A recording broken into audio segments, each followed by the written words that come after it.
मेरा टॉपिक है nature development and characteristics of language. सबसे पहले इंट्रोडक्शन देते हैं। इंट्रोडक्शन में जैसा हम जानते हैं कि language is a fundamental part of human life and communication. It helps individual express thoughts, emotion and ideas. यानी लैंग्वेज एक प्रकार का माध्यम है जिसके माध्यम से मनुष्य या जानवर अपने थॉट्स, अपने विचारों को, अपने भावों को एक दूसरे के साथ शेयर करते हैं।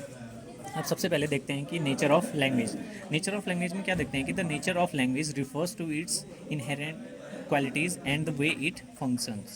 Language is a system of communication that uses symbols, sounds or gesture to convey meaning. The primary nature of language includes. आवाज आ रही होगी। इसका मतलब नेचर ऑफ लैंग्वेज में हम देखते हैं कि जो लैंग्वेज का नेचर होता है वो क्या होता है, उसमें इनहेरेंट क्वालिटीज़ होती है कि वो कैसे काम करता है। लैंग्वेज में बहुत सारे सिम्बल्स का यूज होता है और साउंड्स का यूज होता है, गेस्चर का यूज होता है। तो हम कह सकते हैं कि जो लैंग्वेज होता है केवल शब्द नहीं होते हैं, उसमें उसमें साउंड्स भी होता है, उसमें आपके गेस्चर्स भी होते हैं। अब हम आपने आगे देखते हैं कि जो नेचर ऑफ लैंग्वेज है उनको हम कितने पार्ट्स में बांट सकते हैं। तो पहला आता है आर्बिट्रेरीनेस, यानी लैंग्वेज सिंबल्स लाइक वर्ड्स और sounds do not have a natural connection to their meaning. For example the word tree does not look like a tree. कहने का मतलब है कि जब हम कोई भी एक वर्ड लेते हैं, जैसे ट्री वर्ड लेते हैं, तो ट्री और एक्चुअल ट्री जैसा दिखता है, दोनों में कोई तालमेल नहीं होता है। लेकिन चूँकि ट्री जो ट्री जैसा दिखता है उसके लिए हम एक ट्री वर्ड यूज कर देते हैं, तो ये मान लिया जाता है कि ये एक ट्री है, तो हम उस सिंबल को ट्री के द्वारा दिखाते हैं।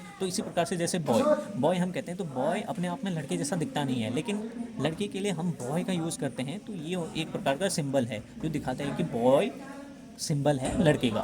तो दूसरे इसमें होती है creativity. Humans have the ability to create and understand an infinite number of sentences even those they have never heard before. यानी जैसे हम बहुत बार देखते हैं कि हम सेंटेंसेस बनाते हैं, मनुष्य क्या करता है अपनी भावनाओं के हिसाब से, अपने थॉट्स के हिसाब से सेंटेंसेस बनाता है। जैसे मुझे घर जाना है, हम इसे बोल सकते हैं कि I have to go home. और ये एक आदमी परिस्थितियों के हिसाब से अपने सेंटेंसेस बनाता है, क्रिएटिविटी दिखाता है उसमें। हम इसी को दूसरे प्रकार से जैसे हम एक चीज़ ये कह सकते हैं, जैसे छुट्टी होने वाली है या कल मूवी स्टार्ट होने वाली है, the movie is about to start. और हम इसे इस प्रकार से भी बोल सकते हैं कि the movie is going to start. दोनों में सेंस सेम आता है, थोड़ा बहुत डिफरेंस होता है, लेकिन दोनों में सेंसेस सेम आते हैं। तो हम देखते हैं कि मनुष्य अपनी क्रिएटिविटी यूज़ करता है कि किस सेंटेंस को कहाँ पे बोलना है। तो ये भी नेचर है लैंग्वेज का। तीसरा आता है social function. Language is a social tool, it exist to enable communication between people whether in small conversation or large social interaction.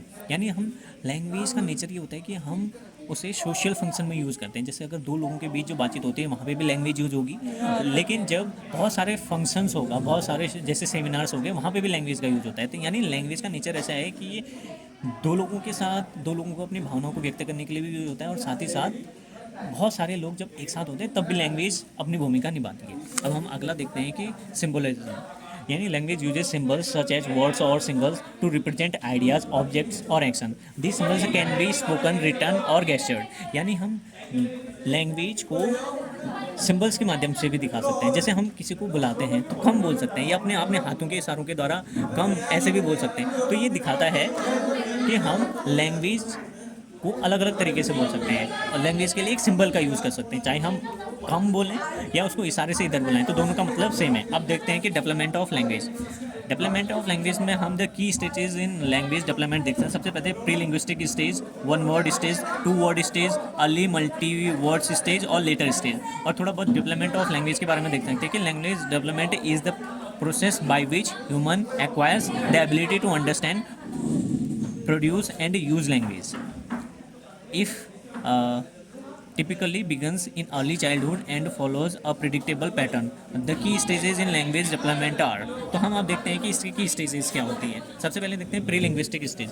Pre linguistic stage में क्या होता है, in the first few months babies begin to produce sounds that are not yet words. सबसे पहले हम जो छोटे बच्चे देखते हैं वो कि वो बोलने की कोशिश करते हैं, जैसे वो मम्मी को पूरा तरह से मॉम नहीं बोल पाते, वो मम मम मम बोलते हैं। तो ये प्री लिंग्विस्टिक स्टेज होती है, वो पूरा नहीं बोल पाते हैं, वो धीरे धीरे क्या करते हैं कि एक ही चीज़ को बार बार बोलते हैं, जैसे मम मम मम। तो इससे समझ में आता है कि बच्चा धीरे धीरे बोलना है, तो इसी को हम प्री लिंग्विस्टिक स्टेज कहते हैं। जैसे हम बब्बा, डब्बा, डाडा ऐसे शब्द बोलते हैं। दूसरे में आता है वन वर्ड स्टेज। इसमें क्या होता है कि बच्चा अराउंड 12th मंथ जो बच्चा होता है धीरे धीरे एक जो शब्द होता है वो बोलने, एक वर्ड की चीज़ें बोलने लगता है, जैसे मिल्क, मामा। अब फिर अगले में देखते हैं कि टू वर्ड स्टेज।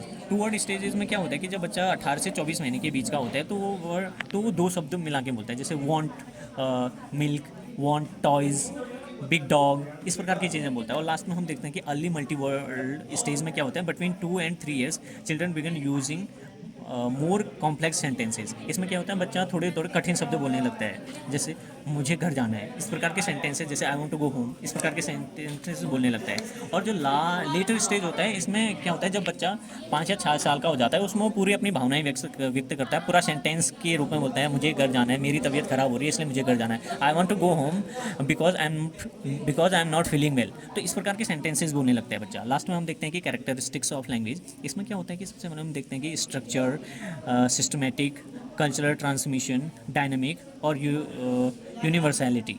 तो ये इसके कैरेक्टरिस्टिक्स हैं। वैसे कैरेक्टरिस्टिक्स और डेवलपमेंट नेचर जो होता है वो कमोबेश लैंग्वेज का सेम होता है। हम इसको ऐसे भी दे सकते हैं, जैसे structure, language is a structured in a way that makes it easy to understand. अगर किसी भी लैंग्वेज का अगर वो स्ट्रक्चर्ड फॉर्म में होता है तो वो उसे समझने में आसानी होती है। दूसरा होता है systematic, these are rules that govern how words are formed and how sentences are constructed. Systematic तरीका ये होता है कि हम कैसे शब्दों को सही तरीके से अरेंज करेंगे एक सेंटेंस में, जिससे उनका सार्थक करते निकले। जैसे हम ये नहीं बोल सकते हैं कि द डॉग इज़ बार्किंग, ये तो एक सेंटेंस, बार्क इज़ डॉग, ये एक सही नहीं है, लेकिन ये एक सेंटेंस को हम अगर सही तरीके से वर्डों का सही चयन करेंगे तो ये एक सिस्टमेटिक तरीका होता है। तीसरा होता है cultural transmission, language is learn through social interaction, children learn their native language by interacting with others in their community. Cultural transmission में बच्चे ऐसे लैंग्वेज सीखते हैं, वो अपने पेरेंट्स से, अपने आसपास के लोगों से, अपने मित्रों से धीरे धीरे अपने नेटिव लैंग्वेज सीखते हैं। इसमें उनसे इंटरेक्शन करते हैं और धीरे धीरे उनमें डेवलपमेंट ऑफ लैंग्वेज